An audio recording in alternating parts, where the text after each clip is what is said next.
Hello बच्चों, क्या हाल चाल आपके? कैसे हैं आप? देखो, आज डिजुलेशन की क्लास में हम लोग बहुत अंत में आ चुके हैं बच्चे। ऑलमोस्ट ये चैप्टर हमारा ख़त्म होने वाला है। अभी थ्योरी डिस्कस करना बाकी है, अदरवाइज एंड है हमारा। आइए इस प्रोसेस में हम लोग आज प्रैक्टिस क्वेश्चन में 26 नंबर से शुरुआत करते हैं।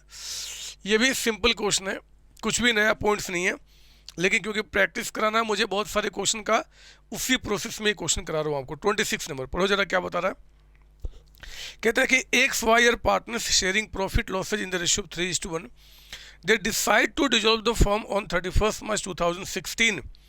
देयर बैलेंस शीट कहता है as on that date was is follow. आपका लीज होल्ड प्रॉपर्टी है 40,000 का, मशीन है, फर्नीचर है, इन्वेस्टमेंट है, stock, debtors, commission receivable and cash at bank. यहाँ बैंक ओवरड्राफ्ट बता रहा है आपको, क्रेडिटर्स है और capital account X and Y का। Leasehold property, machine, furniture were divided among themselves and valuation were agreed at 60-40। तीन चीज़ें, लीज होल्ड प्रॉपर्टी, मशीन और फर्नीचर, ये पार्टनर्स लेके चले गए।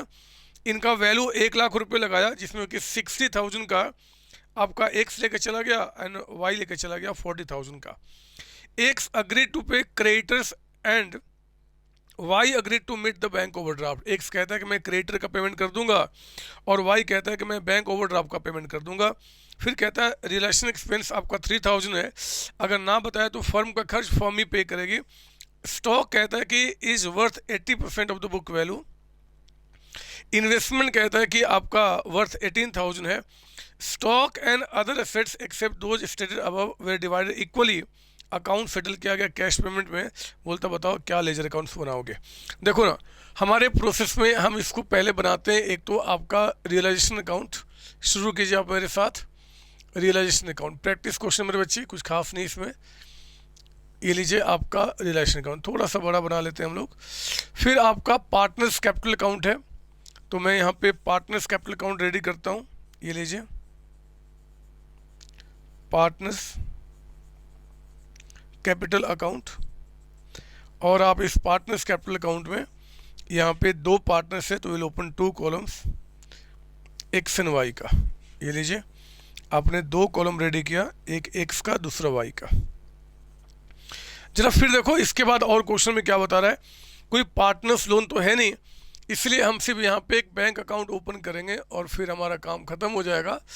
बाकी जगह हम छोड़ देंगे, अगर वर्किंग की कोई रिक्वायरमेंट है तो वो भी कर लेंगे। 2 बैलेंस बीडी। जरा बताओ बैंक का बैलेंस कितना बता रहा है। Cash at bank 1,000। मेरे बच्चे बैंक का पॉजिटिव बैलेंस यहाँ पे आएगा। अगर निगेटिव बैलेंस यानी कि बैंक ओवरड्राफ्ट हुआ तो वो लायबिलिटी के रूप में ट्रीट किया जाएगा और यहाँ पर रिकॉर्ड किया जाएगा। जैसे मैंने पहले भी बताया था, इस क्वेश्चन में भी ऐसी बातें हैं। पहले आप एसेट साइड की सारी बातें लिख लो। आप लीज होल्ड प्रॉपर्टीज लिखिए यहाँ पे, लीज होल्ड प्रॉपर्टी कितने का बता रहा है आपको, 40,000 का, 40,000। फिर यहाँ पे मशीन लिखो, यहाँ पे मशीन जो आपका है यहाँ पे मशीन, वो कहता है 35,000 का, 35,000। इसके बाद फर्नीचर है आपका 7,000 का। लिखो यहाँ पे फर्नीचर 7,000। सारे सेट्स जो बैलेंस शीट में हैं और जितने पे वो रिकॉर्ड किया जाएगा। इन्वेस्टमेंट आपका 10, इन्वेस्टमेंट आप यहाँ रिकॉर्ड करेंगे 10,000 पे। इन्वेस्टमेंट आपके जो है वो कहता है कि 10,000 का है। और स्टॉक जो आपका बैलेंस शीट में बता रहा है, स्टॉक इन्वेस्टमेंट के बाद चेक करो, स्टॉक वो 35,000, 35,000 रुपये। डेटर्स भी आपके बताए जा रहे हैं, 2 डेटर्स 24,000 के, तो डेटर्स आपने रिकॉर्ड किया 24,000, है ना। ये हो गया आपका। और बताओ कमीशन रिसीवेबल, मतलब एक्रूड कमीशन है, हमें कमीशन रिसीव करना है किसी से, तो वो आपका यहाँ पे दिख रहा है। अमाउंट कितना है बैलेंस शीट में, 3,000 का अमाउंट, ठीक है। और बैंक बैलेंस तो मैं वहाँ रिकॉर्ड कर ही चुका हूँ। लायबिलिटी साइड में बैंक ओवरड्राफ्ट है, यहाँ लिखिए by bank overdraft, bank overdraft. ज़रा बताओ कितना बता रहा है यहाँ पे आपका, 30,000 का अमाउंट, 30,000 रुपये का। इसके बाद मेरे बच्चे कहता है क्रेडिटर्स आपके हैं, यहाँ लिखिए बाय क्रेडिटर्स। ज़रा बताओ क्रेडिटर्स आपको कितने बताए जा रहे हैं, 44,000 का, 44,000 का अमाउंट, ठीक है। और फिर आपका capital account X and Y का, वो तो यहाँ चला गया, by balance B D, by balance B D. X and Y का, एक्स का बता रहा है 54,000, 54, और वाई का कहता है 27,000। लीजिए, ये बातें यहाँ पर रिकॉर्ड हो गई। मतलब हमारे बैलेंस शीट में जितने सारे नाम हैं, उस सारे नाम को हमने प्रॉपर तरीके से यहाँ पे प्लेस कर लिया। अब हमें क्या करना है, आगे जैसे जैसे क्वेश्चन बोलेगा उसके हिसाब से सॉल्व करना। मेरे बच्चे कहता है कि lease hold machine and furniture को डिवाइड किया गया दोनों के बीच में 60-40 पे। तो 3 एसेट्स जो है, लीज, मशीन एंड फर्नीचर, आपका by exchange capital account, exchange capital account. जरा बताओ, एक्स इसमें से कितने की वैल्यू लेके गया, 60,000। और फिर आपने कहा by wise capital account, by wise capital account, जरा बताओ वो कितनी वैल्यू को लेके जा रहा है, आपका 40,000। तो बाई एक्स वाई हो गया। एक्स वाई में लिखो आप यहाँ पे to realisation account, to realisation account. ये आपका यहाँ पे 60,000 का अमाउंट, और यहाँ पे आपका 40,000 का अमाउंट आपका। लीजिए, ये भी काम पूरा हो गया मेरे बच्चे। अब आगे बढ़ना, कहता है कि जो एक्स है वो कहता है कि मैं क्रेडिटर्स का पेमेंट कर दूंगा। तो क्रेडिटर्स का पेमेंट कहता है कि एक्स कर देगा, यानी कि exchange capital account, exchange capital account. ये ब्रैकेट में लिख दो क्रेडिटर्स, शॉर्ट में CRS लिख दिया हमने, 44,000। और बैंक ओवरड्राफ्ट का पेमेंट कहता है कि वाई कर देगा, तो टू वाइज कैपिटल अकाउंट, और ब्रैकेट में bank OD, bank OD short में लिख दिया हमने यहाँ पे कितने में जी, 30,000 का अमाउंट आपका। ये भी काम हमारा हो गया। तो ठीक है, और आगे बढ़ते हैं हम लोग। क्या बता रहा है यहाँ पे आपको, कहता है नीचे में कमीशन रिसीवेबल रियलाइज्ड हो गया। मतलब जो कमीशन रिसीवेबल था मेरे बच्चे, ये 3,000, ये पेमेंट आपको मिल गया। तो by cash account, bank account खोला ना हमने, तो इसको हम बाई बैंक अकाउंट कर देते हैं, बाई बैंक अकाउंट। ये कितने का बता रहा आपका, 3,000 का, यहाँ 3,000। ब्रैकेट में आप लिख दो यहाँ पे कमीशन रिसीवेबल, मैंने शॉर्ट में कमीशन लिख दिया। ब्रैकेट की बातें समझाने के लिए होती है, उससे एंट्री पे कोई इम्पैक्ट नहीं पड़ता। फिर कहता है रियलाइजेशन एक्सपेंस आपका 3,000 का है। तो अगेन यहाँ पे टू बैंक अकाउंट, फॉर्म ने पे किया होगा, टू बैंक अकाउंट, ब्रैकेट में एक्सपेंसेज। ये कहता है कि 3,000 का अमाउंट आपका है। और फिर पढ़ो जरा, लास्ट में कहता है कि स्टॉक जो आपका है is worth 80% of the book value. एक काम करो, वर्किंग नोट्स लिखो आप। नंबर 1, जरा बताओ आपका रियलाइज्ड वैल्यू, मतलब जितने में बिकेगा, ऑफ स्टॉक कितना बता रहा आपको। सर कहता है कि स्टॉक ऐसे तो हमारा 35,000 का है, लेकिन इसका 80% वैल्यू हमें यहाँ पे मिलेगा, यानी कितना हो गया आपका 28,000, 28,000 रुपये, ठीक है ना। और फिर कहता है आपका यहाँ पे, फिर कहता है कि आपका इन्वेस्टमेंट जो है वो 18,000 का है, यानी कि इन्वेस्टमेंट जो आपका बिकेगा, इन्वेस्टमेंट आपका जो बिकेगा वो कहता है कि 18,000 पे। और आगे पढ़ना, क्या बता रहा है, कहता है वो क्वेश्चन में कि stock and other assets except those stated above. ऊपर में जितने एसेट्स की बात कर दिया उनको छोड़ के, जरा देखो किन के बारे में बात हो चुका है जी, किन के बारे में बात हो चुका है। तो एक्स वाई ये 3 चीज़ लेके जा चुके हैं, ठीक है। कमीशन रिसीवेबल भी आपका बिक चुका है, तो ये 3 चीज़ें बच गई। 3 में से कहता है कि जो स्टॉक है उसकी वैल्यू 28,000 रुपये, जो इन्वेस्टमेंट है वो कहता है कि 18,000, और डेटर्स जो आपका भी बच गया कहता है कि वो भी, ध्यान से पढ़ना लैंग्वेज को, investment are worth 18, stock and other assets. अब बताओ अदर एसेट्स क्या बचा, अदर एसेट्स क्या बचा। तो अगर जो ऊपर में मेंशन किया गया पॉइंट्स में उनको छोड़ के देखे तो अदर में तो मेरे पास सिर्फ इन्वेस्टमेंट, स्टॉक एंड डेटर्स बचा। तो वो तीनों के बारे में कहता है कि stock and other assets except those stated above are divided equally. मेरे बच्चे इसका मतलब क्या है, स्टॉक इतने पे, इन्वेस्टमेंट इतने पे, और डेटर्स आपका कितने पे जी, यहाँ पे आपका 24,000। एक सवाल दिमाग में उठ सकता है आपके कि सर डेटर्स का तो नहीं बताया कितने पे गया है। मैं मानता हूँ बच्चे, लेकिन आप लैंग्वेज को ध्यान से पढ़ोगे तो कहता है कि स्टॉक और जो बाकी एसेट्स बच गए हैं, तो बाकी एसेट्स जो बच गया उसमें ये भी तो बच गया, ये सभी लेके चले गए, कहते हैं कि पार्टनर्स। तो डेटर्स भी गए होंगे इसका मतलब, हाँ, लैंग्वेज पढ़ो आप यहाँ पे। अब डेटर्स कितने पे गए उसका अलग से वैल्यू नहीं बता रहा तो हम क्या मानेंगे, जितना बुक में है, यानी कि 24,000। बताओ कितना आ गया ये, 70,000। ये वैल्यू जो है 70,000 वो एक्स एंड वाई ने आपस में डिवाइड कर लिया है। मतलब बेचने के बजाय इन्होंने कहा कि हम घर लेके चले जाते इक्वली 1:1 के रेशियो में, तो 35,000 ये और 35,000 की वैल्यू ये लेके चले गए। इसका मतलब कि जब हम एंट्री करेंगे यहाँ पे, आपका चेक कीजिए, तो आपने क्या बोलना है जी यहाँ पे, by X's capital account 35,000 and by Y's capital account. थोड़ा सा एग्जाम में मतलब आपको लैंग्वेज पे तो जोर देना ही पड़ेगा, वो क्या बोल रहा है उसको थोड़ा समझना होगा। तो जब उसने कह दिया कि stock and other assets partners लेके गए हैं, तो अदर एसेट्स में आपका डेटर्स भी है, वो भी लेके गए हैं आपका, ठीक है ना। अब जरा बताओ इसको क्लोज करके आपका प्रॉफिट निकल के आ रहा है कि लॉस निकल के आ रहा है। आओ चेक करते हैं, प्रॉफिट आ रहा है कि लॉस आ रहा है आपका यहाँ पे। मेरे बच्चे यहाँ पे आपका आओ चेक ही कर लेते हैं क्या निकल के आते हैं।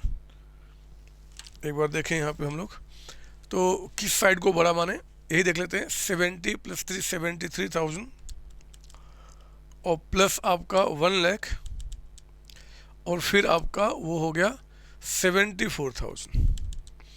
ये टोटल आपका 2,47,000 का अमाउंट हो गया। इधर कितना निकल के आ रहा है, 75 ऊपर के दो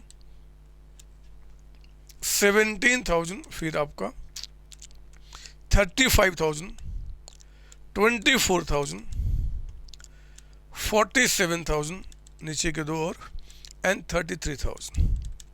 ये अमाउंट निकल के आ गया 2,31,000 231। तो ये बड़ा है, लिख दो यहाँ पे 247 यानी कि हमारा यहाँ पे प्रॉफिट निकल के आ गया मेरे बच्चे, प्रॉफिट ऑन रियलाइजेशन। और ये जो प्रॉफिट आपका निकल के आया है, आप इसको एक्स एंड वाई में डिवाइड कर दो, कितना निकल के आएगा, 247 में हटाने के बाद ये आ गया 16,000 और रेशियो क्वेश्चन में 3:1 का है। तो 12,000 का फ़ायदा आपको हुआ, 4,000 का फ़ायदा आपको हुआ। आओ ना इसकी क्रॉस पोस्टिंग कर लें। अगर हमने कहा यहाँ पे 2x 2y, तो XY में आपको बोलना है बाय रियलाइजेशन अकाउंट,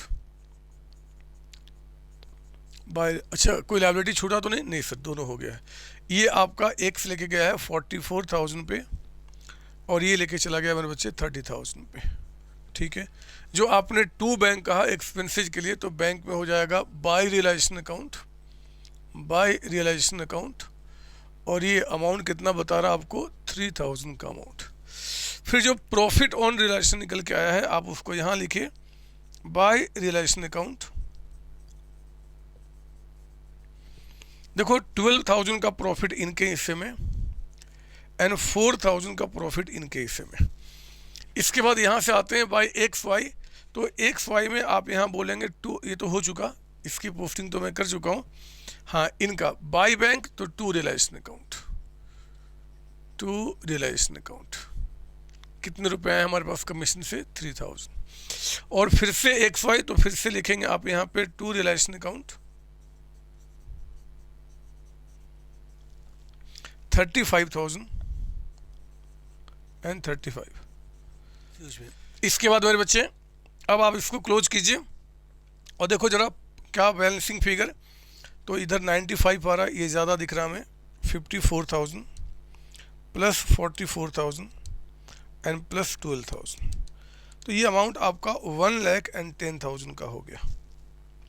1,10,000 यहाँ पर लिखा, इसमें से हमने 95,000 हटा दिए, तो यहाँ पे 15,000 का अमाउंट निकल के आ रहा है, ठीक है ना। आप बोलेंगे टू बैंक अकाउंट, क्योंकि सेटलमेंट हो रहा है बैलेंसिंग फिगर से आपका। और यहाँ पे आपका 27,000 प्लस 30,000 एंड प्लस 4,000, इसमें से माइनस कीजिए आप यहाँ पे 75, तो उस साइड बैलेंस चला जाएगा। यहाँ पे 75,000 लिख दो और यहाँ पे by bank balancing figure amount आपका आ रहा है 14,000 का, तो 75 ये भी ख़त्म हो गया। अब हमने यहाँ वाई में बोला बैंक, तो बैंक में क्या बोलेंगे, to Y's capital account, to Y's capital account मेरे बच्चे 14,000 का अमाउंट। और यहाँ पे आपने एक्स में टू बैंक बोला, तो बैंक में यहाँ पे हो जाएगा by realisation account, by realisation account आपका ये कितना अमाउंट आपका है 15,000। देखो जरा दोनों से टैली करना चाहिए, 18,000 और यहाँ पे भी आपका आ गया 18,000। क्वेश्चन कंप्लीट, ठीक है ना। तो एक्चुअली कुछ नई बात नहीं है, लेकिन लैंग्वेज के चलते ये क्वेश्चन कराना पड़ा, जहाँ पे मैंने आपको समझाया है कि क्वेश्चंस को पढ़ा कैसे जाता है। लो मेरे बच्चे, आज हमारा डिसोल्यूशन प्रॉपर तरीके से एंड हो गया। सर फिर हम आज छुट्टी मना ले इसके बाद? ना बच्चे ना, हमने कहा डिसोल्यूशन एंड हुआ, इसके प्रैक्टिस क्वेश्चन के अभी एंड थोड़ी हुई है। अरे अभी प्रैक्टिस क्वेश्चन तो आएगा मेरे बच्चे, अभी नए नए तरीके से क्वेश्चंस आते हैं, और अब जो क्वेश्चन बनेंगे ना, आपको मैं विश्वास दिला दूँ सिंपल क्वेश्चन बनेंगे, ना कोई लैंग्वेज होगा परेशान करने के लिए, ना कुछ और, बस वो एक पैटर्न ऑफ क्वेश्चन है। आप आइए अगला टॉपिक आज हम शुरू करते हैं यहाँ पे, कि अगर मान लो लिखेंगे यहाँ पे, टॉपिक का नाम है एसर्टेनमेंट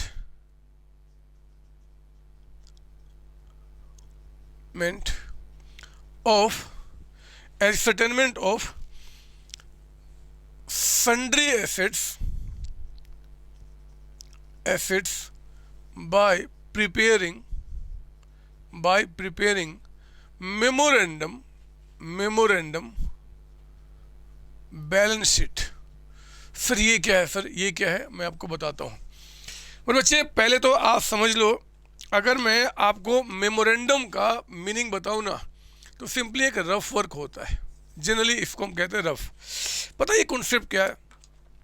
इस कॉन्सेप्ट में मैं आपको बताऊं कि कभी कभी एग्जाम में ऐसे क्वेश्चन आते हैं जहां पे आपको बैलेंस शीट दिया हुआ नहीं रहेगा। याद कीजिए जितने सारे क्वेश्चन अभी तक हम लोगों ने किए हैं, जहां पे हमने रियलाइजेशन अकाउंट बनाया, पार्टनर्स कैपिटल अकाउंट बनाया, बैंक अकाउंट बनाया, उन सारे क्वेश्चन में आपके पास बैलेंस शीट होता था, और उन्हीं आइटम को पहले रियलाइजेशन में लिख के फिर आगे प्रोसीड करते थे। मेरे बच्चे ये जो पैटर्न आपका है, इसमें क्या होगा, रियलाइजेशन की सारी बातें बताएगा, लेकिन आपको बैलेंस शीट आपको नहीं दिया रहेगा, और खासकर उस बैलेंस शीट में जो एसेट्स की वैल्यू है वो मिसिंग होगा। वो कहता है भैया आप खुद ढूंढ लो। सर बोलो मत, सर बताओ ना कैसे। तो मैं एक अच्छा क्वेश्चन लेकर आता हूँ, जरा आ जाओ। इसको समझाते समय मैं आपको दिखाऊं क्वेश्चन नंबर 28। आप जरा बुकलेट का क्वेश्चन नंबर 28 देखिए, मैं यहाँ पे इसका मीनिंग तरीके से आपको समझाऊं कि अगर ऐसा क्वेश्चन बनता है, कैसा क्वेश्चन बनता है, पढ़ेंगे 28। देखो ना, कहता है कि ए बी, क्वेश्चन पढ़ रहे हैं आप 28 number, A B who were partners sharing profit losses in the ratio 4:3 decided to dissolve the partnership as on 31 March 2019। कहता है at the date of dissolution A's capital was 12530, B capital बता रहा है 2070, creditors कहता है कि 23,150 के थे, कैश कहता है कि 4520 का था, और कहता है रिमेनिंग एसेट्स रियलाइज्ड। मेरे बच्चे रिमेनिंग एसेट्स बी के कितने पे है वो आपको बता रहा है, लेकिन वो बैलेंस शीट में कितने का आपको नहीं बता रहा है। और बिना उस चीज को जाने बगैर मैं रिलेशन अकाउंट कैसे बनाऊंगा, जरा बताओ। रियलाइजेशन अकाउंट जब हम बनाते हैं तो बैलेंस शीट में जो एसेट्स की वैल्यू होती है उसको पहले डेबिट में लिखते हैं ना बच्चे, बोलो ना हाँ सर, हाँ सर हाँ, वो तो बता ही नहीं रहा है। कोई बात नहीं, कोई बड़ी बात नहीं है, आगे पढ़ लो। एक्सपेंसेज कहता है कि ऑन डिसोल्यूशन आपका 1860 है, both A B are solvent, partner solvent का मतलब उनकी स्थिति अच्छी है। और याद रखना, आप जो 12वीं क्लास में आप पढ़ रहे हो डिसोल्यूशन, ये सॉल्वेंसी का ही केस है मेरे बच्चे। अभी जब थोड़े बड़े हो जाओगे तो वहाँ क्या होगा जी, कि कोई पार्टनर इंसॉल्वेंट हो जाएगा, उसकी स्थिति खराब हो जाएगी, वो पैसा नहीं ले पाएगा। तो क्या करना है क्या नहीं करना वो तो आगे का विषय है, जब हम थोड़े बड़े हो जाएंगे तो किसी बड़े क्लास में जाएंगे। तो आज सॉल्वेंसी का ही है, तो ये बात यूजलेस है, हम हमेशा सॉल्वेंट ही मानेंगे। बोलता prepare balance sheet of the firm at the date of dissolution. लो वो कह दिया कि भैया आप बैलेंस शीट बनाओ, तो हम बनाएंगे मेमोरेंडम बैलेंस शीट उसको बोलते हैं आपका। जब कोई किसी फिगर को पता करना होता है उसके लिए जब कोई अकाउंट बनाते बचे तो हम मेमोरेंडम नाम यूज करते हैं। Also necessary accounts to close the books of firm. कहता है बताओ क्या, चलो ना शुरू करते हैं। क्योंकि मेरे बच्चे 28 में हमारे पास बैलेंस शीट में एसेट्स की वैल्यू नहीं पता, उसको पता करने के लिए मेमोरेंडम बैलेंस शीट बनाइए। और आप चिंता नहीं करना, एग्जाम में क्या करेगा, एसेट्स की वैल्यू को छोड़ के बाकी सारी वैल्यू आपको बताएगा। तो जो बैलेंसिंग फिगर होगा हम वो एसेट्स को मान लेंगे, कुछ इस तरीके से।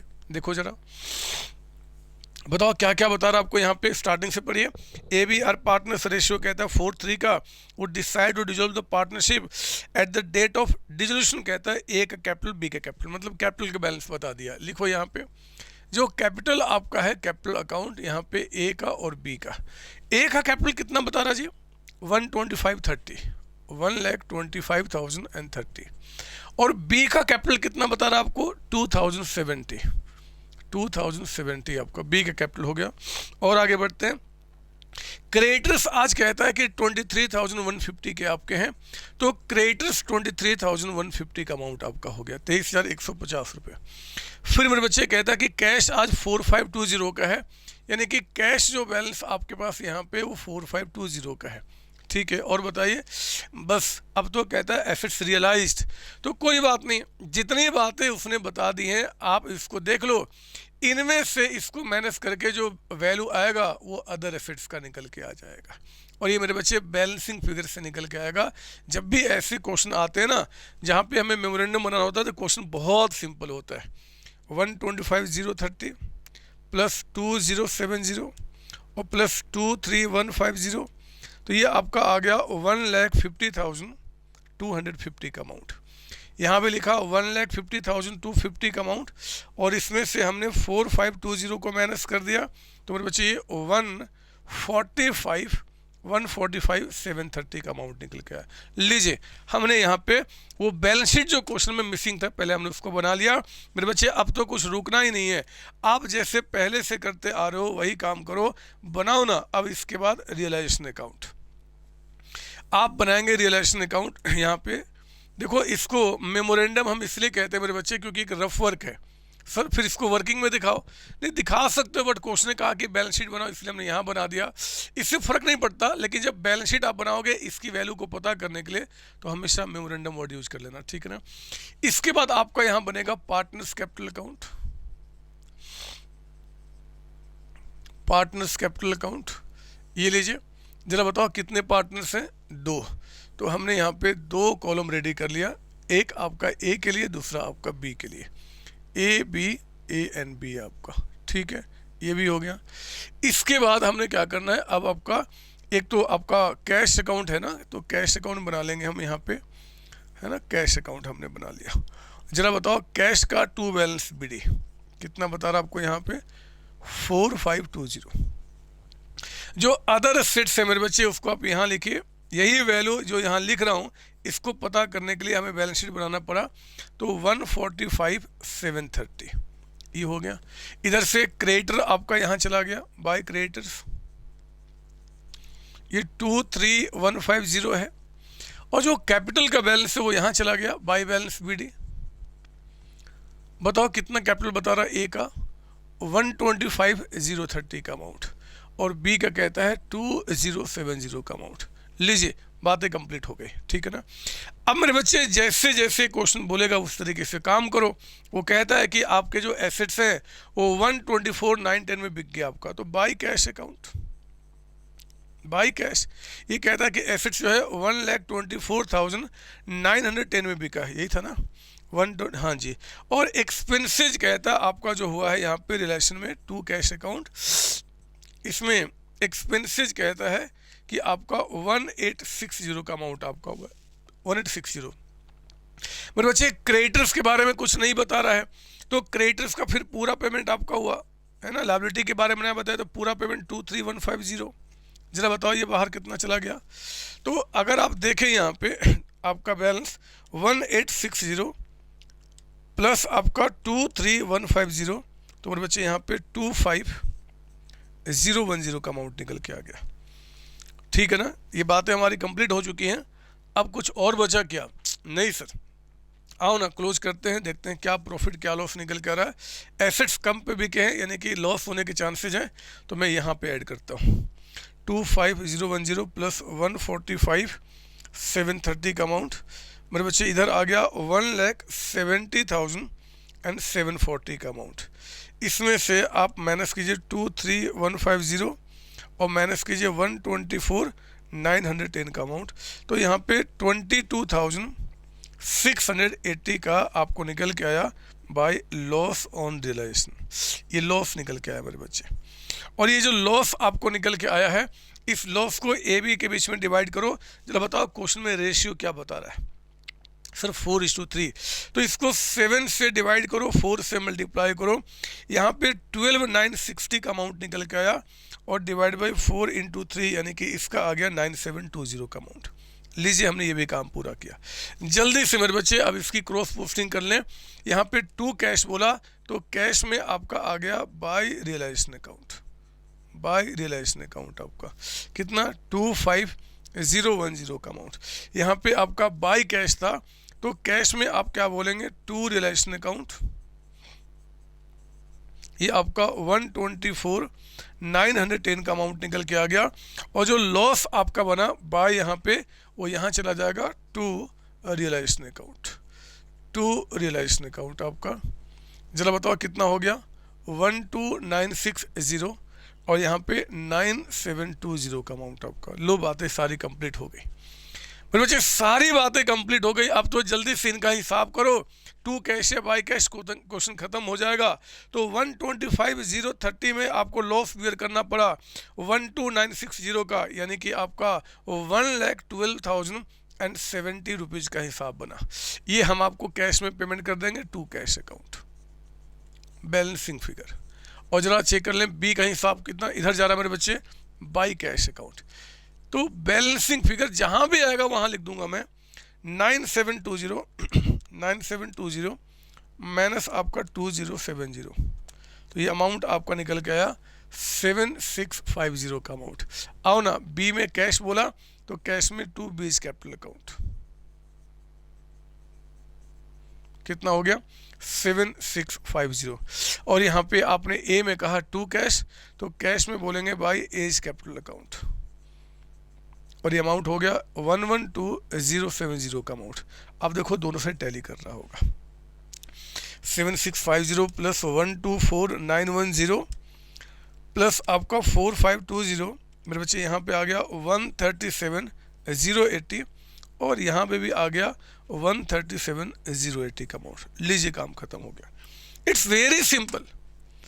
आप मुझे बताओ, अगर ऐसे क्वेश्चन आए आपके एग्जाम में, कई बार ऐसे क्वेश्चन आए हैं जहाँ पे मेमोरेंडम बैलेंस शीट बनाना पड़ जाएगा मेरे बच्चे एसेट्स की वैल्यू को पता करने के लिए। तो सिर्फ इतना बताओ कि ऐसे क्वेश्चन मेरे बच्चे कर पाएंगे नहीं कर पाएंगे? सर क्यों नहीं कर पाएंगे? अगर नहीं कर पाया तो सर धिक्कार है हमें आपका स्टूडेंट कहलाने पे। ऐसे क्वेश्चन तो सर और मजेदार बन जाएंगे सर, इसमें तो और भी अच्छे मार्क्स आएंगे, क्योंकि यहाँ पे वो जो गंदी गंदी बातें थी वो इतने पे लेके गया, वो सब खत्म हो जा रहा है सर। ये तो बहुत सिंपल है। हाँ मेरे बच्चे, लेकिन ऐसा नहीं कि यहाँ पे वो बातें नहीं हो सकती, यहाँ भी वो सारे खेल हो सकते हैं। एक स्टेप यहाँ पे ज़्यादा बढ़ना पड़ रहा है कि हमें बैलेंस शीट बनाना पड़ सकता है। मैं एक काम करता हूँ, थोड़ा सा और समझदारी के लेवल को बढ़ाने के लिए मेरे बच्चे क्वेश्चन नंबर 29 की प्रैक्टिस करा देता हूँ। 29 आपका, 27 मैंने नहीं कराया, वो घर में करने के लिए आपको खुद करना है, तो 29 की प्रैक्टिस में कराता हूँ। सुनो ध्यान से क्या बता रहा है 29 नंबर। ये पूरा मेरा होठ जो है बच्चे कट गया है। मैंने परसों बताया था पिछली क्लास में आपको कि मेरे, अगर मान लो क्या बताऊँ मैं, मुझे बहुत दर्द हो रहा है, बहुत दर्द हो रहा है। रात भर मैं रोया, रात भर सो नहीं पाया, लेकिन फिर भी आज उठ के आ गया आपके लिए। आपको भी ये डेडिकेशन अपनी पढ़ाई में दिखाना है मेरे बच्चे, आपको भी डेडिकेशन दिखाना है। पता है आपको मैं एक बात बता देता हूँ कि मैंने कई बार बोला, एक बार दोबारा बोल देता हूँ कि वीडियो क्लास के अंदर में एक ही कमी आपको पीछे ले जा सकती है। अगर आपका मन करता है यार आज नहीं कल पढ़ाई कर लूंगा, मेरे बच्चे जब तक ये दिमाग आपका कहेगा कि आज नहीं कल पढ़ाई कर लूंगा, तो फिर काम नहीं चलता मेरे बच्चे। मैं भी बिजनेस करता हूं, अगर मैं सुबह उठ के अगर ऑफिस में ना जाऊं ना, तो भी मेरा काम चल जाएगा। स्टाफ काम करते हैं, मुझे फ़ोन पे 2-3 बातें करनी है, काम खत्म हो जाता है। लेकिन अगर मैं ऑफिस में ना जाऊं, तो वहाँ पे जो एक डिसिप्लिन है, एक जो काम करने का तरीका, वो मेंटेन नहीं हो पाएगा, फिर काम हैम्पर होगा। आपका भी वही काम है, मतलब हम दोनों का रूटीन एक जैसा है। अगर आपका दिमाग कह दे कि ना ना आज नहीं मैं कल पढ़ लूंगा, तो मेरे बच्चे आप एक स्टेप पीछे जा रहे हो।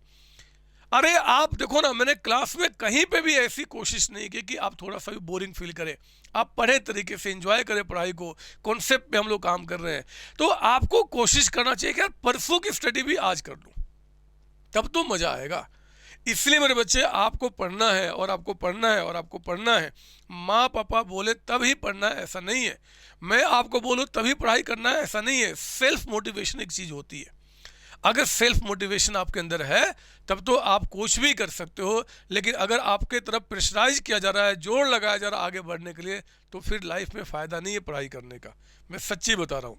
आइए खैर मैं आपको क्वेश्चन नंबर 29 कराता हूँ। अब जरा देखो क्या बता रहा है। X Y who sharing profit loss in the ratio 3:1 decided to dissolve the firm on 31 March 2019 on which date, कहता है बैलेंस शीट कुछ इस तरीके का है। कैपिटल बता रहा है एक्स एंड वाई का। लो इस बार प्रॉफिट लॉस अकाउंट भी आपको बता, एक मिनट ध्यान से, एक्स का कैपिटल है ठीक है, वाई के कैपिटल का डेबिट बैलेंस बता रहा है, मतलब एसेट साइड का बैलेंस ना बताए तो क्रेडिट बैलेंस होता है। प्रॉफिट लॉस जो आ जा रहा है उसका भी डेबिट बैलेंस बता रहा है। ट्रेड क्रेडिटर्स कहता है कि 30,000 के है। Loan from Mrs X cash at bank, और एसेट्स कहता है कि other than cash bank realise इतना, मतलब उसका वैल्यू नहीं बताया बैलेंस शीट में, रियलाइज बता रहा है। लायबिलिटी पे किया गया 5% डिस्काउंट पे, एक्सपेंसेज आपके 1000 रुपये के हुए। मेरे बच्चे हमें इसमें एक ही काम तो नया करना होता है, टू प्रिपेयर मेमोरेंडम। आप बनाइए मेमोरेंडम बैलेंस शीट, जहाँ पे हम लोग क्या करेंगे कि उनके जो सन्ड्री एसेट्स हैं जिनका सिर्फ रियलाइज्ड वैल्यू आपको बता रहा है, हम उनकी वैल्यूज को यहाँ पे पता करेंगे। आओ जरा देखते हैं क्या निकल के आता है। तो सुनो जरा, वो कहता है कि कैपिटल अकाउंट एक्स का, एक्स कैपिटल यहाँ चला गया, क्रेडिट बैलेंस सही आपका, यानी कि ना बताया तो 1 लाख। लेकिन वाई का जो कैपिटल है मेरे बच्चे वो यहाँ बता रहा है, wise capital account. Debit balance का मतलब कि आपने कैपिटल से ज़्यादा पैसा निकाल लिया है बिजनेस से, तो वो 10,000 यहाँ पे शो हो रहा है। चलो कोई बात नहीं, आगे बढ़ना। कहता है कि profit loss account 8,000, again debit balance. तो प्रॉफिट लॉस का डेबिट बैलेंस का मतलब ही लॉस होता है। ये कितना बता रहा है आपको यहाँ पे, 8,000 का अमाउंट, ये रहा हमारा 8,000। और आगे बढ़ते हैं, और आगे बढ़ते हैं। वो कहता है क्रेडिटर्स आपके 30,000 के हैं, लिखो ना यहाँ पे क्रेडिटर्स का जो अमाउंट आपका है वो कहता है कि 30,000 का है, 30,000 के क्रेडिटर्स आपके हैं। और फिर कहता है लोन फ्रॉम मिसेज एक्स, यानी कि ये लोन जो है पार्टनर का नहीं है, फ्रॉम कहता है मिसेज एक्स, यानी कि उसके वाइफ का लोन है। और वो लोन कितना बता रहा है जी, कितना है, 10,000 का अमाउंट। तो 10,000 का आपका यहाँ चला गया। और फिर क्वेश्चन ने आपको कहा है मेरे बच्चे कि कैश एट बैंक, यानी कि बैंक जो आपका है वो 2,000 का अमाउंट। तो बैंक यहाँ पे हमारा 2,000 हो गया, कहीं भी लिख सकते हैं ऊपर नीचे, कोई दिक्कत नहीं है। बैंक आपका 2,000 का है। और एसेट्स कहता है कि बाकी जो है वो रियलाइज्ड हुए हैं।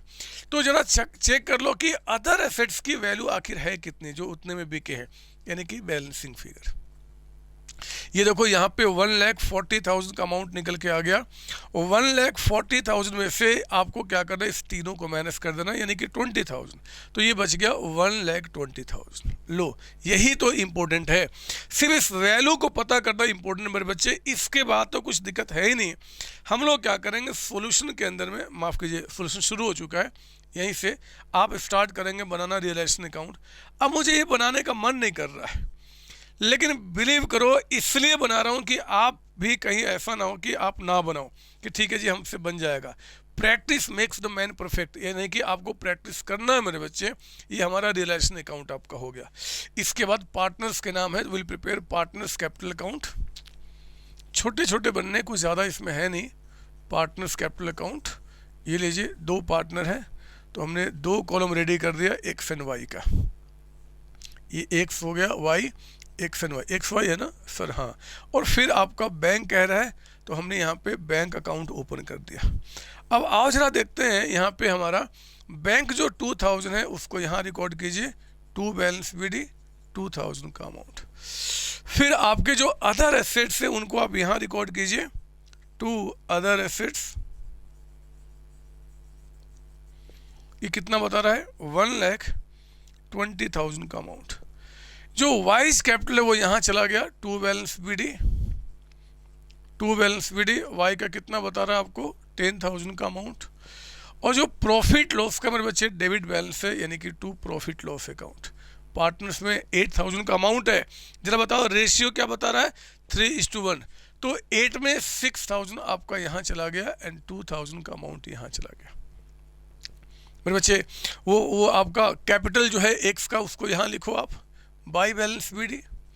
जरा बताओ एक्स का कैपिटल कितना है, 1 लाख, ये हो गया, ठीक है। क्रेडिटर्स आपके यहाँ चले गए 30,000 बाई क्रेडिटर्स। आप समझ रहे हो ना मेरी बात, यहाँ ये 30,000 का अमाउंट आपका हो गया। और वो loan from Mrs X, wife loan है इसलिए यहाँ पे जाएगा मिसेज एक्स लोन। अगर पार्टनर का होता तब तो मैं अलग से अकाउंट खोलता। चलो जी, सारी बातें प्लेस हो चुकी हैं। अब जैसे जैसे क्वेश्चन बोलेगा, आओ ना हम बेचने की बात करें। कहता है कि एसेट्स जो हैं वो बिके हैं 1,10,000 पे, यानी कि जो 120 का एसेट्स था बाय बैंक अकाउंट, आपका 1,10,000 में बिका है।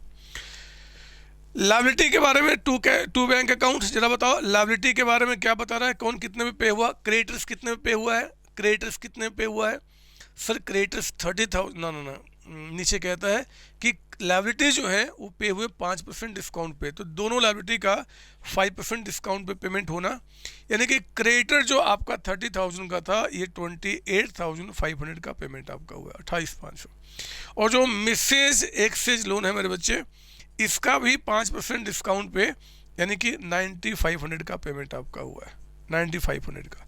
और वो एक्सपेंसेज भी क्वेश्चन कह रहा है, जरा बताओ एक्सपेंसेज कितना पे हुआ है, एक्सपेंसेज आपका 1,000 का अमाउंट, तो 1,000 का अमाउंट ये भी पेमेंट हुआ, कितना हो गया 39,000,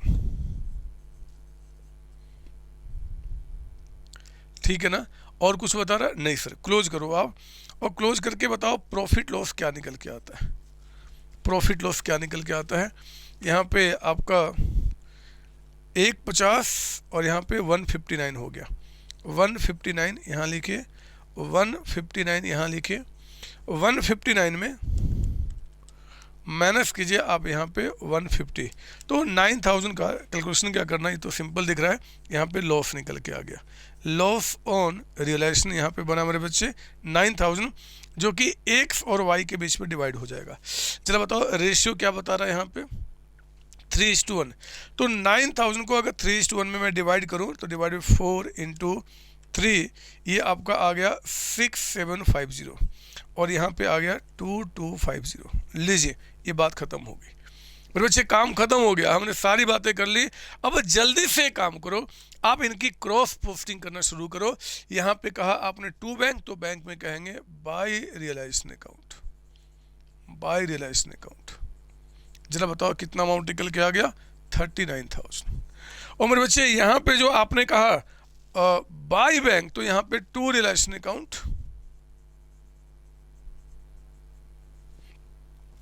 $1,10,000, और यहाँ पे जो लॉस निकल के आया उसके लिए आप बोलेंगे to realisation account, to realisation account. जरा बताओ लॉस में आपका हिस्सा 6,750 और आपका हिस्सा 2,250।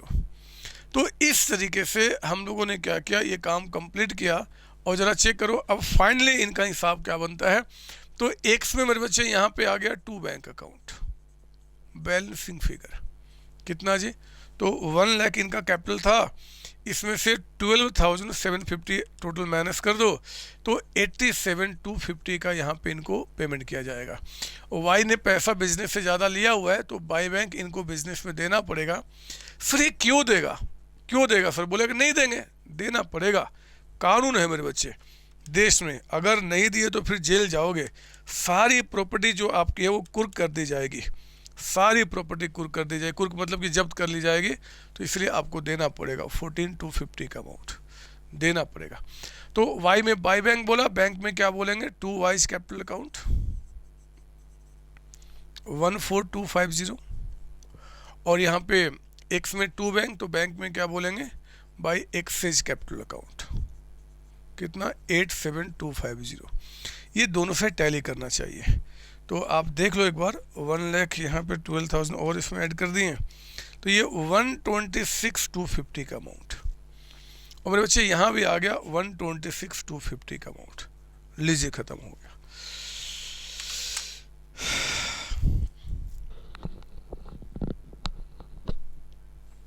आप समझे मेरी बात सर? हाँ सर हाँ, ये तो ठीक है, और बताओ सर। एक क्वेश्चन प्यारा सा ले लो आप। फिर जब बात ख़त्म करने की हो ही रही है तो एक मैं प्यारा सा क्वेश्चन करा देता हूँ आपका 30 नंबर, थोड़ा अच्छा लगेगा। ऐसा ही क्वेश्चन मेरे बच्चे, ऐसा ही है, लेकिन इस बार क्वेश्चन कहानी थोड़ा और आपको बढ़ा देगा, थोड़ी और दूर आपको लेके चलेगा क्वेश्चन। आपको मैं बताऊं क्या होगा, ये देखो आप पहले इसको मैं मिटा दूं, साफ सुथरा कर दूं आपके लिए। मैं सच्ची बता रहा हूँ, इतना स्ट्रॉन्ग आपको मैंने कर दिया है ना कि आप कोई भी क्वेश्चन आए बस आपसे बन जाएगा, मुझे पता।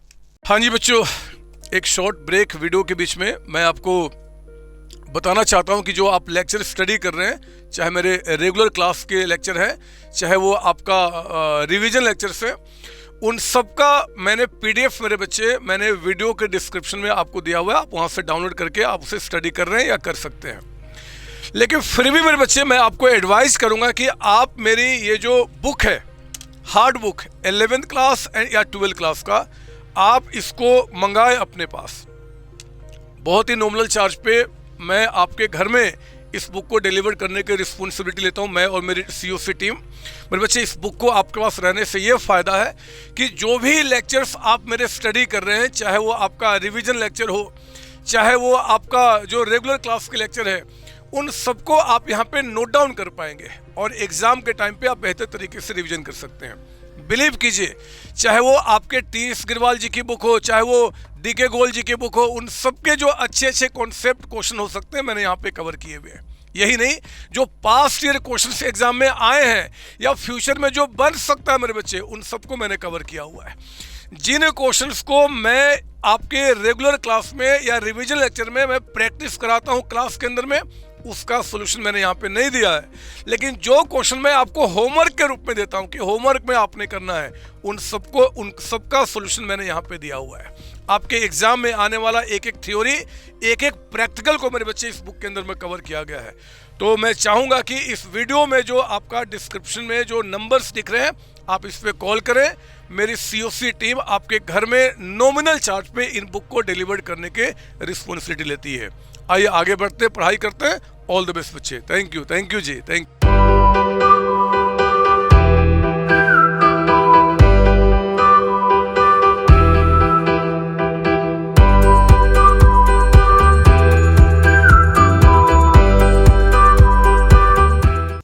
एग्जाम का सॉल्यूशन कर रहे हैं क्वेश्चन नंबर 30 का।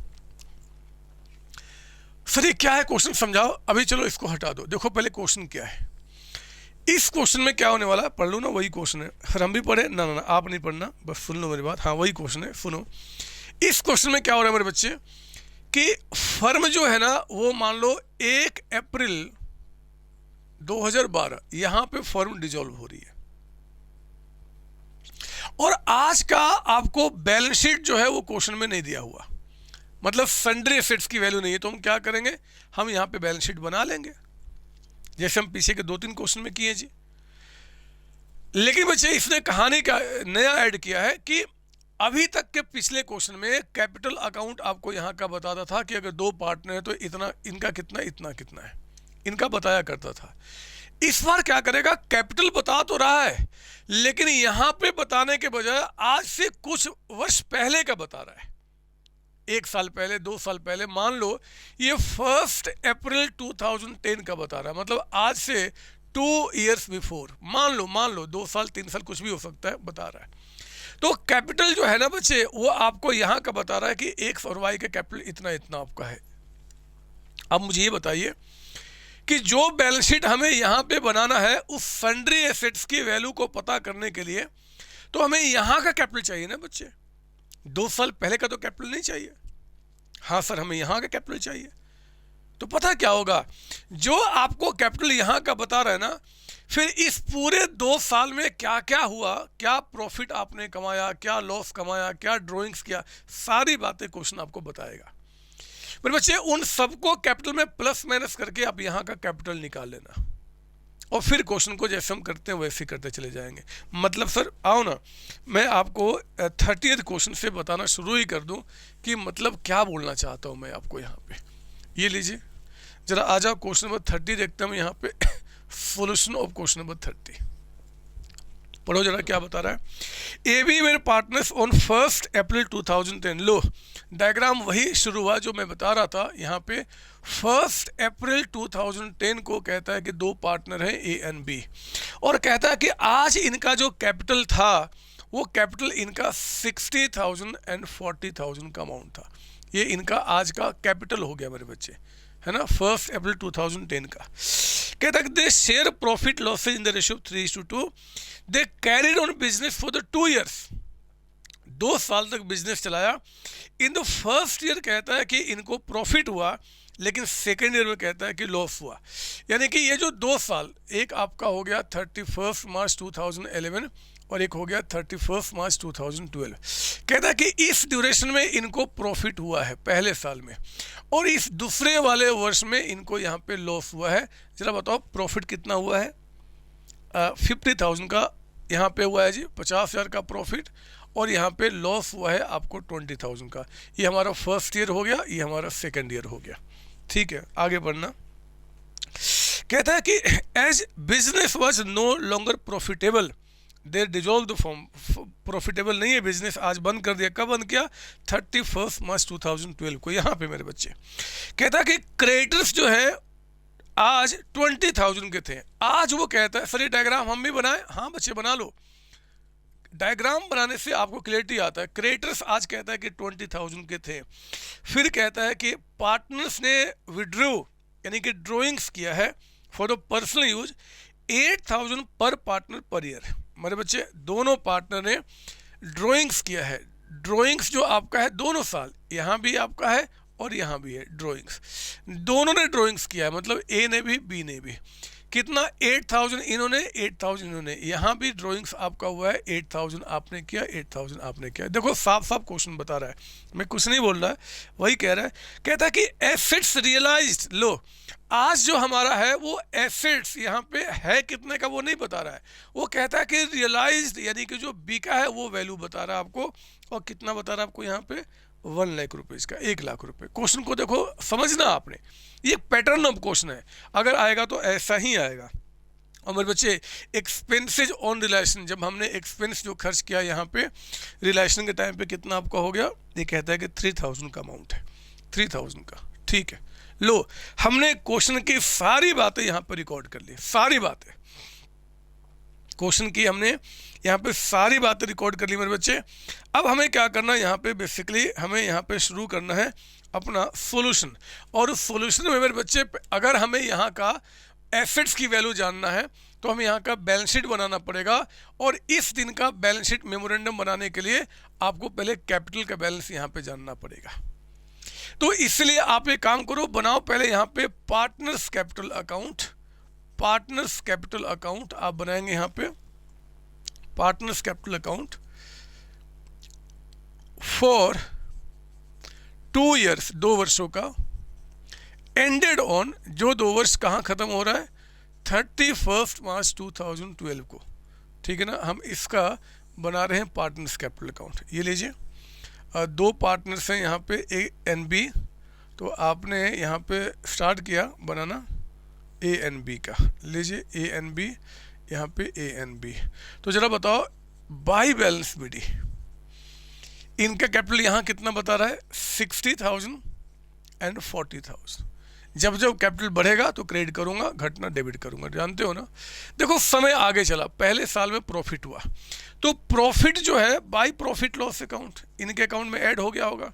आप बताओ 50 का फायदा रेशियो क्या है? 3:2। तो 30,000 आपके हिस्से में एंड 20,000 आपके हिस्से में। ठीक है, फिर मेरे बच्चे यहाँ पे ड्राइंग्स भी हुआ था इनका, तो ड्राइंग्स करने से इनका कैपिटल कम हो जाएगा। ड्राइंग्स जो है आपने 8,000 किया है और आपने भी 8,000 किया है। पहले साल की बात हो गई, दूसरे वर्ष में आ जाओ। आपको दूसरे वर्ष में लॉस हुआ है तो लॉस यहाँ पे कैपिटल से माइनस हो जाएगा। 20,000 है, 3:2, 12,000, 8,000 है ना बच्चे। और जो ड्राइंग्स किया दूसरे वर्ष में, इससे भी आपका कैपिटल क्या हो जाएगा? कम हो जाएगा। 8,000 आपका और 8,000 आपका। चलो 2 वर्ष की सारी बातें हो चुकी है, अब मुझे यहाँ का कैपिटल निकालने से कोई रोक नहीं सकता। 2 बैलेंस सीडी बताओ ए का कितना? तो 60 + 30 90,000। इस 90 में हमने माइनस कर दिया कितना 28, तो बताओ कितना रह गया। 90,000 में माइनस किया आपने 28,000, तो बच्चे ये अमाउंट निकल के आ गया 62,000 का, ये अमाउंट आ गया 62,000 का। बी का चेक कर लो, 60,000 आ गया क्रेडिट का जी, और 60 माइनस 24, तो इनका निकल के आ गया 36,000 का, है ना। ये आ गया बैलेंसिंग फिगर। 90,000 ये जो था आपका, है ना, सॉरी 60,000, तो 60 में आपने इसको माइनस किया तो कितना निकल के आ गया आपको यहाँ पे 36,000। चलो यहाँ पे पार्टनर्स कैपिटल निकल के आ गया, पार्टनर्स कैपिटल बन गया। फिर बच्चे पार्टनर्स कैपिटल के बाद अब हमने क्या करना है, पार्टनर्स कैपिटल के बाद नाउ विल स्टार्ट मेकिंग यहाँ पे रियलाइजेशन अकाउंट। आइए अब तो नॉर्मल, माफ कीजिए मेरे बच्चे, अभी तो हमें यहाँ पे बनाना पड़ेगा memorandum balance sheet, memorandum balance sheet, है ना। कब जी, एज ऑन 31 मार्च 2012, तभी तो हम इससे आगे बढ़ पाएंगे और काम पूरा करेंगे। तो चलो बताओ आज आपको क्या क्या बता रहा है, क्रेडिटर्स लिखो यहाँ पे, हमारे क्रेडिटर्स है कितने के 20,000 के। आज आपका कैपिटल बता रहा है मेरे बच्चे, कैपिटल यहाँ पे ए का बी का, यहाँ पे 62,000 और यहाँ पे 36,000।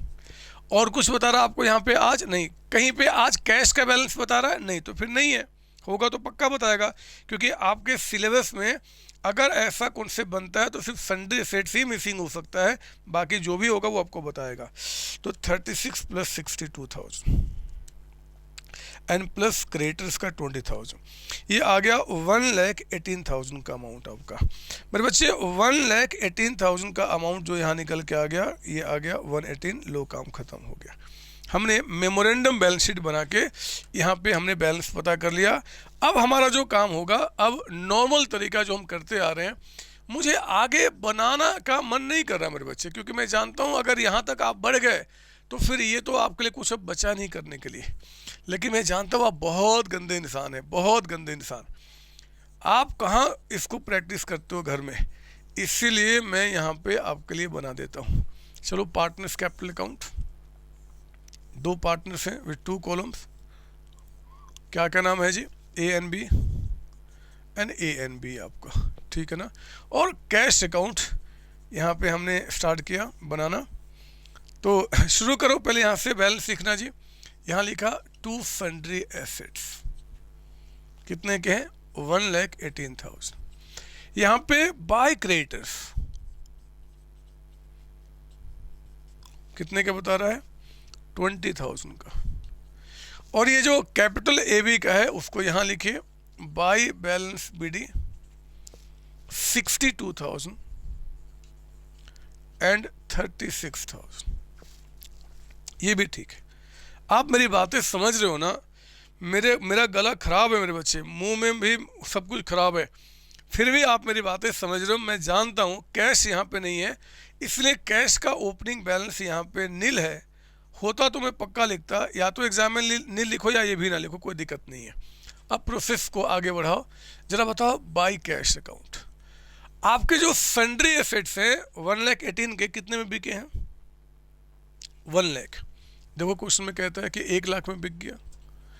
लायबिलिटी का जो पेमेंट है मेरे बच्चे 2 कैश अकाउंट, और इसमें एक तो क्रेडिटर्स का पेमेंट आपका, जरा बताओ क्रेडिटर्स जो 20,000 के थे उनका पेमेंट बता रहा है क्या, नहीं सर, तो पूरा 20,000। हाँ एक्सपेंस वो बता रहा है, तो एक्सपेंस का पेमेंट बताइए कितना बता रहा है यहाँ पे 3,000 का अमाउंट, ये हो गया 23,000। ये भी बात हो गई हमारी, अब ख़त्म हो गई बात, कुछ रहा नहीं दूसरा, क्लोज करो। मुझे तो लॉस से दिख रहा है जी, क्योंकि इनको बेचने में 18,000 का लॉस हुआ और 3,000 रुपये ज़्यादा एक्सपेंस पे किया, तो टोटल लॉस आपका 21,000 आ जाएगा। लेकिन आप मेरी बात में विश्वास मत करना, आप तो अपने नॉर्मल तरीके को फॉलो कीजिए, इन दोनों को ऐड करो, कितना हो गया 1,41,000। ये हाँ 1,41,000 में से आपने इसको माइनस किया, देखो 21 ही आ रहा है, इसको ए एंड बी में डिवाइड करना है। रेशियो क्वेश्चन में क्या बता रहा है, 3:2। बताओ कितना हो जाएगा, 21,000 रुपये डिवाइडेड 5 इंटू 3, ये आ गया 12,600 और ये 8,400। चलो अब हम इसकी क्रॉस पोस्टिंग कर लेते हैं। रियलाइजेशन में कहा टू कैश, तो कैश में क्या बोलेंगे, बाय रियलाइजेशन अकाउंट। कितना जी, 23,000। और यहाँ पे बाय कैश, तो कैश में क्या बोलेंगे, टू रियलाइजेशन अकाउंट। कितना, 1 लाख का अमाउंट। फिर जो लॉस है मेरे बच्चे यहां चला गया, टू रियलाइजेशन अकाउंट।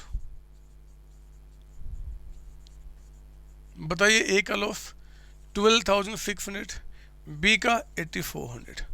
और लास्टली अब हमें हिसाब कर लेना इनका टू कैश या बाय बैंक, बाय कैश करके बैलेंसिंग फिगर से। तो आपका 62,000 में से अगर हम माइनस करें 12,600 तो 49,400 का अमाउंट। और मेरे बच्चे 36,000 में से अगर माइनस करें 8,400 तो ये निकल के आया 27,600, 27,600 रुपये। ख़त्म हो गई बात। यहाँ पे कैश बोला, और कैश में क्या बोलेंगे, एज कैपिटल अकाउंट, और दूसरा आपका बीज कैपिटल अकाउंट।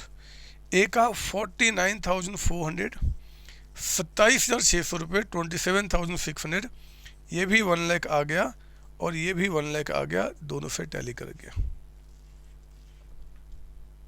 ठीक है ना, क्वेश्चन खत्म हो गया। लो जी, लो क्वेश्चन खत्म हो गया, कॉन्सेप्ट खत्म हो गया, क्लास खत्म हो गया। लेकिन आपकी दौड़ अभी खत्म नहीं हुई बच्ची इस चैप्टर की, क्योंकि अभी इस चैप्टर पे एक क्लास अभी और चलेगा जहाँ पे हम इसके कुछ और क्वेश्चन की प्रैक्टिस कराएंगे और थ्योरी सेक्शन पे हम जोड़ देंगे। तब तक आप सबको मस्ती करना है, बहुत मस्ती करना है, जितनी मस्ती करना है कर लो। अगली क्लास में मिलेंगे बच्चे इसके आगे कंटिन्यू करने के लिए। आप सबको bye bye tata, bye bye tata, bye bye tata. आप ये पूछ सकते हो और मैं बताने को तैयार हूँ कि क्यों आखिर क्यों 11-12 क्लास जो मैं चाहूँ तो एक अच्छे प्राइस पे आज तक सेल करता था और चाहूँ तो आगे भी सेल कर सकता हूँ, आखिर क्यों मैंने ज़ीरो कॉस्ट पे यानी कि फ्री ऑफ कॉस्ट में पूरे इंडिया को प्रोवाइड कराया। मेरे बच्चे एक ही रीज़न है, और रियली में अगर मैं बताऊं तो उसमें स्वार्थ मेरा है, मैं अपने स्वार्थ की बात कर रहा हूं। मैं देखा कि जब बच्चे मेरे पास CA, CMA, CS करने के लिए या BCom भी करने के लिए जब हमारे पास आते हैं तो बच्चों का कॉन्सेप्ट बहुत वीक होता है, और उनके कॉन्सेप्ट को स्ट्रॉन्ग करने के लिए मुझे बहुत एफर्ट डालना पड़ता है। अननेसेसरी के डाउट्स आते हैं, डाउट्स पे मतलब कि जहाँ पे मैं थोड़ा मस्ती कर सकता था वहाँ पे आपके डाउट्स लेने पड़ते हैं, बहुत सारे मेहनत करने पड़ते हैं। मैं मेरे बच्चे फ्यूचर की मेहनत कम करना चाहता हूँ। जब आप CA, CMA, CS करने के लिए आप आएंगे मेरे पास, और उस समय जब आपका बेस स्ट्रॉन्ग रहेगा, मैं दुनिया को बता सकता हूँ कि जितने बच्चों ने मेरे पास ज्वाइन किया उन सबको मैंने पास कराया। और रियली बता रहा हूँ, इसमें स्वार्थ सिर्फ और सिर्फ मेरा है कि मैं आपको, जब आप प्रोफेशनल डिग्री में आप आएंगे वहाँ पे आपका जो डाउट्स आते हैं वो डाउट्स ना आए, आपका बेस स्ट्रॉन्ग रहे, और जब मैं अच्छे से अच्छे क्वेश्चन की प्रैक्टिस कराऊंगा वहाँ पे मस्त तरीके से आप एंजॉय करें, दूसरे बच्चों से आप डिफरेंट दिखें, आपके चेहरे पे दिखे कि आप COC के बच्चे हैं। बस यही स्वार्थ है, यही स्वार्थ है। All the best. चलिए आगे बढ़ते हैं, तैयारी आज से हम लोग आगे फ्यूचर की करते हैं। ऑल द बेस्ट बच्चे, जय COC, जय COC, all the best, thank you.